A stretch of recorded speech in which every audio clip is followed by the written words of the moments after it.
Assalamualaikum warahmatullahi wabarakatuh. Sudahkah menanam hari ini?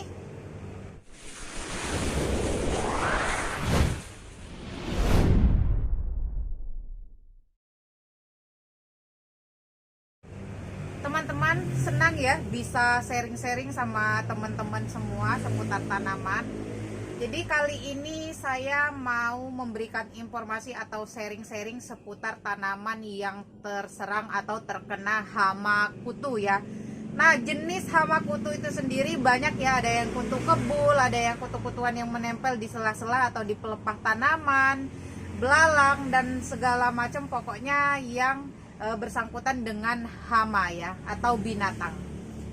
Kali ini sebelum kita ke proses bagaimana cara pencegahannya tanpa harus menggunakan bahan kimia, kali ini saya mau menjelasin terlebih dahulu ciri-ciri tanaman yang terserang kutu itu seperti apa. Nah, biasanya teman-teman untuk tanaman, nah kali ini saya punya Xanthosoma ya.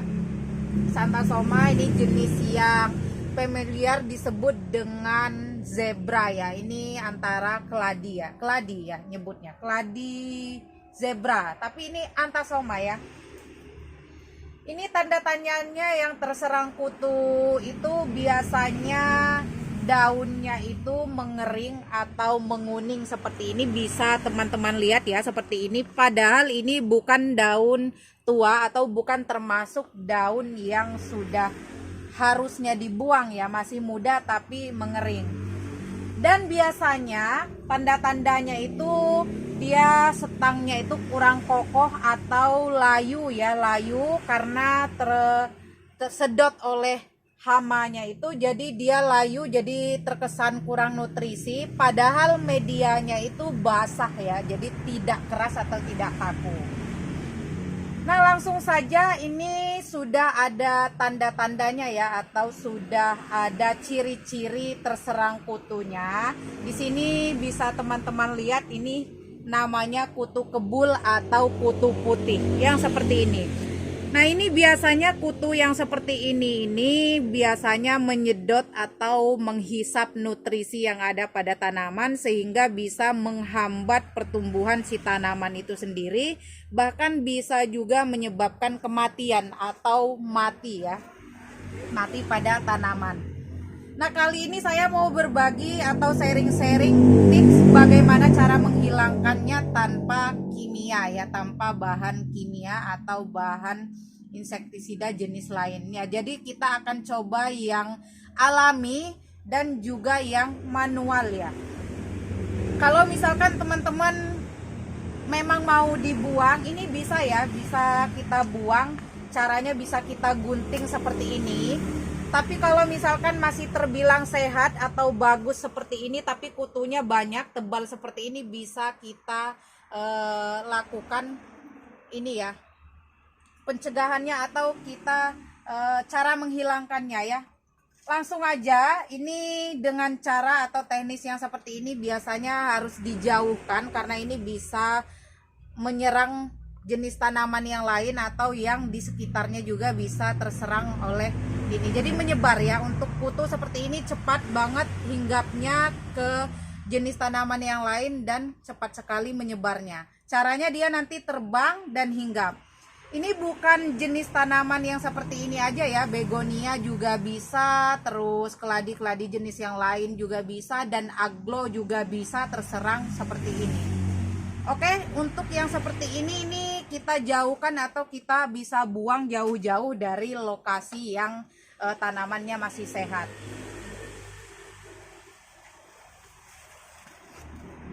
Nah, kalau yang masih belum parah seperti ini nggak terlalu tebal, tapi ini juga harus ya, harus kita bersihin. Nah, kita langsung saja ke teknis cara menghilangkannya ya. Nah, oke, saya taruh di sini biar mudah. Nah, yang pertama saya mau sharing cara menghilangkannya dengan sabun cuci piring ya. Nah, ini informasi untuk teman-teman di rumah yang mau cari alternatif yang simple lah ya, maksudnya yang mudah dicari dan mudah ditemukan. Ini sabun cuci piring ya. Sabun cuci piring ini caranya bisa dituangkan air, kocok-kocok sampai dia berbusa. Lalu bisa kita siapkan spons ya. Siapkan spons. Nah, di sini saya merekomendasikan untuk teman-teman yang mau menggunakan ini, tapi berhubung kalau menurut saya atau kalau untuk saya pribadi ini caranya kalau ribet sih tidak ya, tapi harus diproses pembilasan. Nah, setelah kita tadi habis bersihkan menggunakan sabun cuci piring, kita lap-lap bersih. Setelah kutu-kutunya sudah hilang, kita harus lakukan bilas atau harus kita semprot bersih menggunakan air mengalir ya. Biasanya kayak gitu, karena jika tidak disemprot atau tidak dibersihkan itu bisa menyebabkan si daunnya ini nanti mengering. Karena ini sejatinya sabun ya, sabun cuci. Nah, seperti ini. Lalu yang kedua, ini saya menggunakan ini bisa menggunakan jenis pengkilap daun ya. Pengkilap daun kalau teman-teman tanya mereknya apa, kurang lebih seperti ini ya. Saya nggak di endorse, tapi kebetulan karena saya pakai dan saya juga ngerasain memang dia bermanfaat. Selain dari menghilangkan kutu-kutu pada tanaman hias itu, dia juga nanti akan mengkilap daunnya. Bisa kita contohkan, ini sudah kita siapkan spons ya. Spons usahakan baru ya, paling tidak nggak harus baru beli, tapi paling tidak spons yang belum pernah dipakai buat cuci piring, karena untuk menghindari terjadinya penumpukan minyak atau lemak ya biasanya. Nah, kalau misalkan untuk tanaman hias itu kalau terkena minyak, misalkan tangan kita bekas minyak, itu juga bisa menyebabkan kering nanti daunnya ya. Jadi kita langsung coba atau langsung contohkan. Dan untuk teman-teman yang tanya merek apa, intinya kalau teman-teman mau cari itu yang pengkilap daun, biasanya mereknya banyak ya. Mereknya banyak. Bisa disesuaikan dengan ketersediaan atau stok yang ada ya. Nah, ini sudah kita tuangkan di spons. Bisa teman-teman lihat, ini pengkilap daun ya. Ketika kita lap seperti ini, daunnya akan terlihat mengkilap atau bersih. Nah, selain dari mengkilap daunnya, ini kita bisa gunakan untuk buang kutu tadi ya. Caranya kita lap-lap seperti ini. Nah, jadi hilang dia ya. Nah, cara yang seperti ini disarankan untuk teman-teman yang memang untuk serangan hama atau kutu kebulnya itu tidak terlalu banyak atau belum terlalu parah. Nah, jadi bisa teman-teman lihat langsung hilang ya, seperti ini. Nah, jadi selain dari dia buat si daunnya ini mengkilap, ini bisa dibedakan ya. Nah, selain dari bisa membuat daunnya ini mengkilap atau bersih, dia juga bisa menghilangkan kutu. Nah, kalau misalkan untuk teman-teman yang untuk tanamannya banyak atau dalam jumlah yang banyak dan serangan kutunya juga banyak, bisa menggunakan BPR. Nah, kalau saya ini menggunakan BPR. Nah, ini juga untuk menghilangkan hama atau kutu-kutuan pada tanaman, namun ini yang organiknya. Nah, karena saya biasanya pakainya yang ini jadi saya kali ini mau pakai yang ini. Nah, kalau yang ini simple, hanya disemprot-semprotkan bagian mana tanaman yang terserang hama atau penyakitnya. Kita langsung praktekkan aja. Ini kurang lebih 1,5 liter air atau kurang lebih botol bekas seperti ini. Kita masukkan si BPR-nya ini kurang lebih seujung sendok atau secukupnya ya.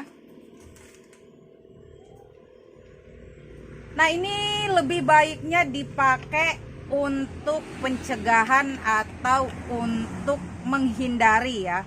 Jadi bukan untuk mengobati atau bukan untuk yang sudah parah ya. Ini lebih baik digunakan seminggu sekali atau bisa juga 2 minggu sekali. Nah, kurang lebih udah seperti ini, udah kita kocok. Ini bisa kita semprotkan langsung ke tanaman. Nah, karena tadi banyak ya di sini ya, seperti ini. Nah, ini kita semprotkan ke bagian yang terkena ini, terkena kutunya tadi.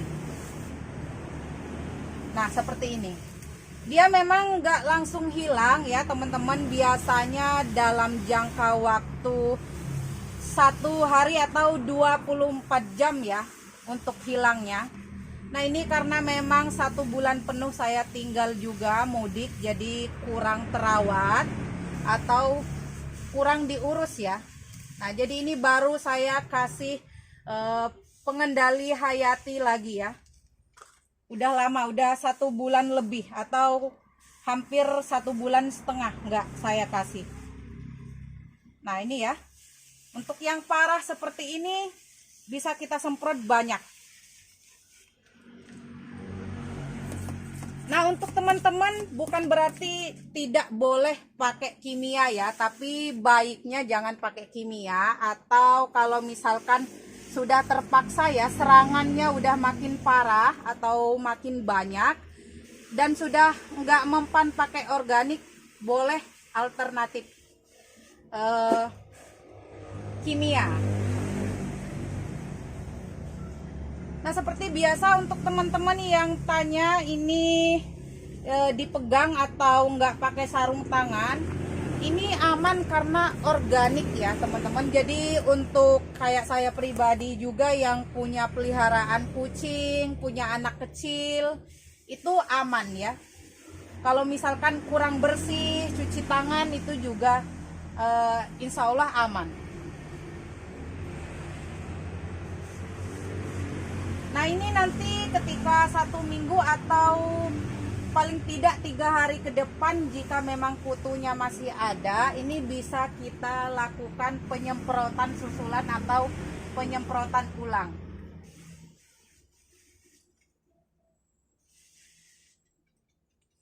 Nah, kayak ini irit ya teman-teman, ini irit. Pemakaiannya hanya seujung sendok makan itu untuk ukuran kurang lebih 2 liter. Dan jangka pemakaiannya itu atau dosisnya itu seminggu sekali ya, paling tidak. Itu udah rajin banget. Jadi untuk tanaman begonia juga bisa ya teman-teman. Jadi untuk BVR ini nggak hanya untuk menghilangkan, tapi juga bisa untuk pencegahan. Nah, untuk begonia juga, nah ini nggak terkena ya, tapi aman atau bisa dilakukan rutin ya. Nah, ini biasanya juga jenis-jenis begonia itu secara tidak kita sadari suka kutu-kutuan itu nyelip-nyelip di bagian bawah daun ya. Ini sangat efektif untuk pencegahannya.